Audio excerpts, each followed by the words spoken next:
पुटा सन्तला ready हो गला ना। सकाले नानी मैंने आसी मांस दाल पापड़ आचार इटा मैंने दे देती पुटा भी आनी जे टाइम नहीं ही नहीं बन पारी तो यहाँ राति टाइम रे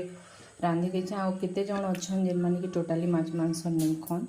से मैंने स्किप करदे वीडियो के खराब लगसी मोके छाणबार लगे कि आम तो छोट बेलू खोचु आमके भल लेखा लगसी क्या करमु आपण मानके खराब लगसी बेले टिके स्किप करदे वीडियो। आउ इटा रक्ति भी सकाले होता रक्ति के एक्सट्रा बन देती क्या जे पुटा के सफा नहीं करते कि काटाकुटी नहीं करते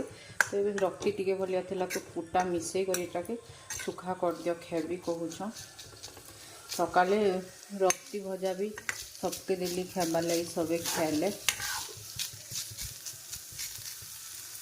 आमर इे पश्चिम ओडार कथा कह बोले रक्ति पुटा सबके बहुत भल लगे और बहुत कष्टे मिलसी बाकी जगार कथा तो मुझे नहीं जाने बाकी आमर इस साइड रे बहुत लोग खाएसन सबकर घरे खाएसन बोले चले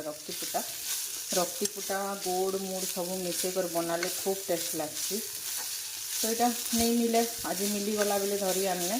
तार परदिन ठान तो पितृपक्ष पड़ुचे आमर घरे माछ मांस पूरा बंद 15 दिन आ किए भी नहीं खाए तो चल धरी हेले आन से मुझे भावियों